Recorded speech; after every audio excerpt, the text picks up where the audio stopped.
নমস্কার বন্ধুরা, আজ আমি আপনাদের কাছে চলে এসেছি আরও একটা রেসিপি নিয়ে। আজকে বানাবো আলুর চিলি। তো তার জন্য আমি নিয়ে নিয়েছি দুটো বড় সাইজের আলু। এবার আলুর খোসা ছাড়িয়ে আলুটা কেটে নেব। তো আলুর খোসা ছাড়িয়ে আলুটা কেটে ধুয়ে পরিষ্কার করে বাটির মধ্যে নিয়ে নিয়েছি।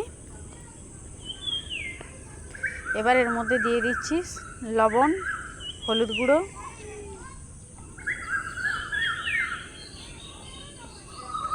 জিরে গুঁড়ো,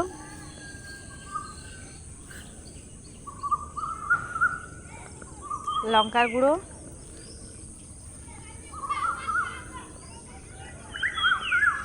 কেশরি মেথি,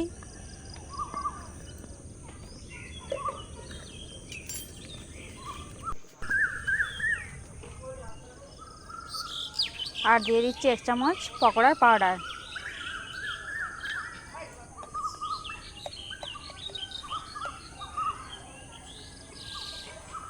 এবার সব কিছু ভালো করে মাখিয়ে নেব।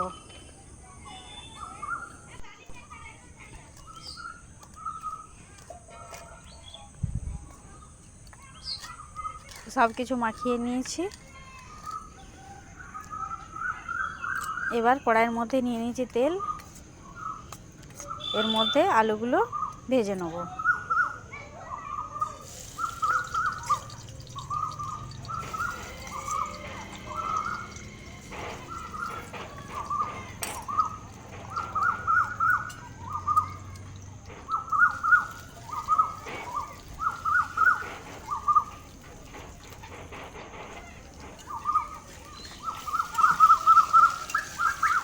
আলুগুলো একটু নাড়াচাড়া করে ভেজে নেব।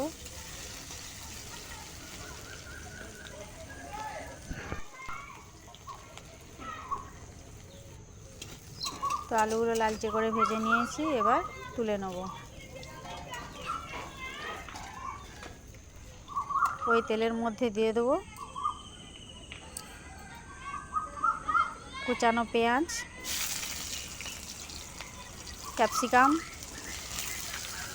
কুচানো রসুন। এবার দিয়ে দেবো স্বাদ মতো লবণ ও হলুদ গুঁড়ো।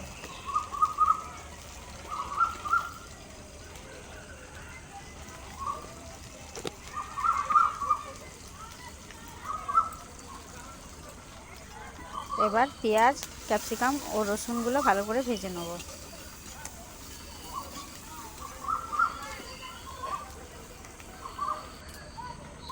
ভেজে নিয়েছি। এর মধ্যে দিয়ে দিচ্ছি সয়া সস, দিয়ে দিচ্ছি চিলি সস, দিয়ে দিচ্ছি কিষান সস। এবার ভালো করে নাড়াচাড়া করে একটু ফুটিয়ে নেব।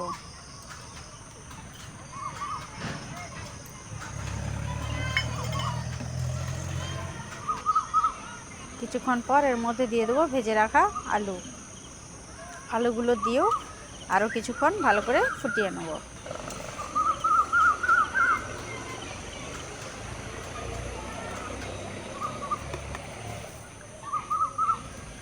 কিছুক্ষণ পর এর মধ্যে দিয়ে দিচ্ছি স্বাদ মতো চিনি।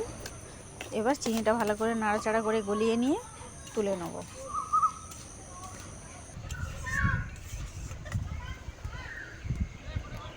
তো তৈরি হয়ে গেছে আলুর চিলি, আর আমি পরিবেশনও করে দিয়েছি।